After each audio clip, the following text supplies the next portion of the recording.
জয় যিশু।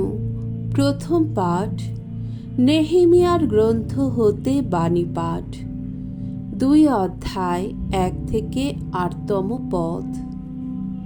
জেরুসালেমকে নতুন করে গড়ে তুলতে রাজা আর্তাজার্ক্সের অনুমতি দান।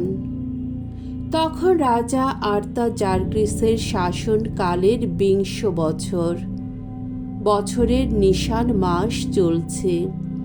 সেই সময়ে একদিন হলো কি, রাজার সামনে সুরা নিয়ে আসা হলো।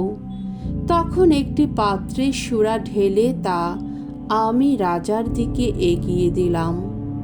এর আগে আমি কোনোদিনও বিষণ্ণ মুখে রাজার সামনে গিয়ে দাঁড়াইনি।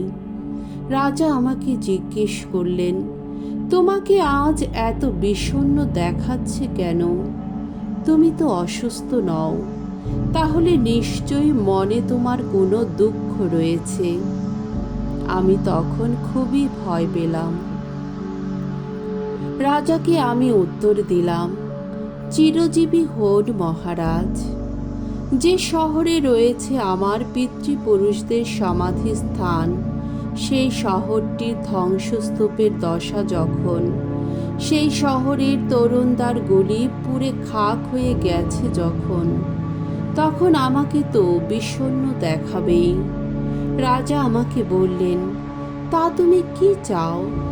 স্বর্গলোকের ঈশ্বরকে স্মরণ করে আমি তখন রাজাকে উত্তর দিলাম, মহারাজ, আপনি যদি ভালো বলে মনে করেন, আপনি যদি আপনার সেবক এই আমার উপর খুশি থাকেন, তাহলে আপনি আমাকে পাঠিয়ে দিন জুদেয়ায় সেই শহরে, যেখানে রয়েছে আমার পিতৃপুরুষদের সমাধিস্থান। ওই শহরটিকে নতুন করে গড়ে তোলার অনুমতি আমাকে দিন। রাজার পাশে তখন বসেছিলেন স্বয়ং রানী। রাজা আমাকে জিজ্ঞেস করলেন, যেতে আসতে তোমার কতদিন লাগবে, আর কবে তুমি ফিরে আসবে? আমি তাকে আমার ফিরে আসার একটা সময় জানালে তিনি আমাকে যেতে দিতে রাজি হলেন। আমি এবার রাজাকে বললাম, মহারাজ, আপনি যদি ভালো বলে মনে করেন, তাহলে ইউফ্রেটিস নদীর পশ্চিম পাড়ের প্রদেশপালদের প্রত্যেকের জন্যে লেখা আদেশপত্র আমার হাতে দেওয়া হোক, যাতে তারা আমাকে তাদের এলাকার মধ্য দিয়ে জুদেয়া পর্যন্ত এগিয়ে যাওয়ার অনুমতি দেন।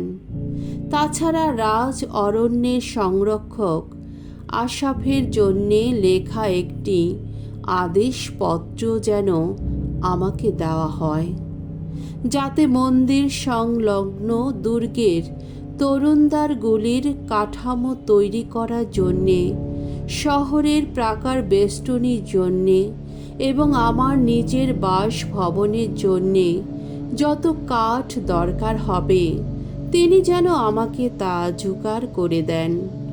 রাজা আমার সব আবেদনই মঞ্জুর করলেন। তখন আমি তো ছিলাম আমার ঈশ্বরের কল্যাণকর সহায়তায় ধন্য মানুষ। প্রভুর বাণী। ঈশ্বরকে ধন্যবাদ।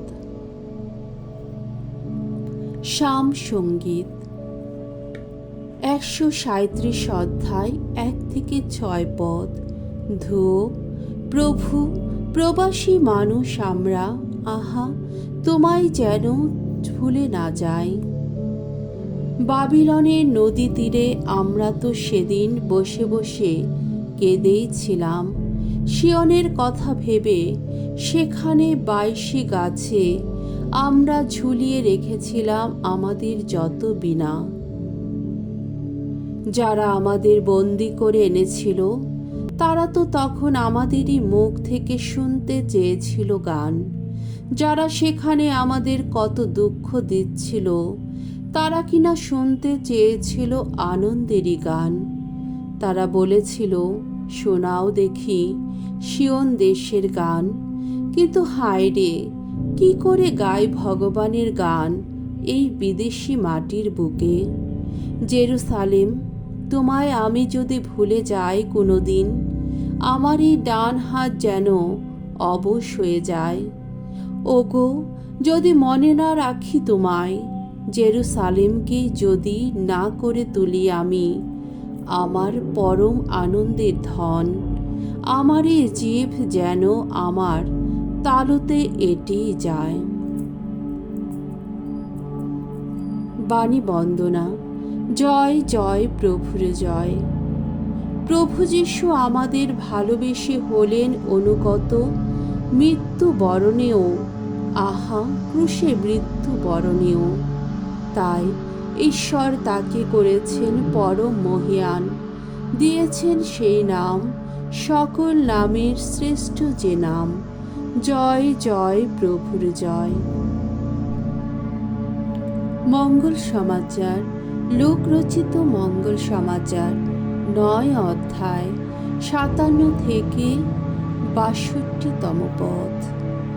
যিশুকে অনুসরণ করার পথ নিঃশর্ত আত্মত্যাগের পথ। একদিন যিশু তার শিষ্যেরা পথ দিয়ে হেঁটে চলেছেন, এমন সময় একজন লোক যিশুকে বলল, আপনি যেখানেই যাবেন আমি কিন্তু সেখানেই আপনার সঙ্গে সঙ্গে যাব। যিশু উত্তর দিলেন, শেয়ালের থাকবার গর্ত আছে, আকাশের পাখিরও বাসা আছে, কিন্তু মানবপুত্রের মাথা গোজবার জায়গাটুকুও নেই। পরে অন্য একজনকে তিনি বললেন, তুমি আমার সঙ্গে চলো। কিন্তু সে বলল, প্রভু, অনুমতি দিন, তার আগে আমি আমার বাবাকে সমাধি দিয়ে আসি। যিশু উত্তর দিলেন, মৃতদের সমাধি দেওয়ার কাজটা মৃতদের হাতেই ছেড়ে দাও। তুমি বরং যাও, ঐশ্বর রাজ্যের বার্তা সকলকে গিয়ে জানাও। পরে আর একজন যিশুকে বলল, আমি আপনার সঙ্গে সঙ্গে যাব প্রভু, শুধু অনুমতি দিন, আমি আগে আমার বাড়ির সকলের কাছ থেকে একবার বিদায় নিয়ে আসি। যিশু তাকে বললেন, একবার লাঙ্গলে হাত দিয়ে যে কেউ বারবার পেছন দিকে ফিরে তাকায়, সে ঐশ্বর রাজ্যের উপযোগী মানুষ নয়। প্রভুর মঙ্গলময় বাণী। খ্রিস্ট প্রভু তোমার প্রশংসা হোক।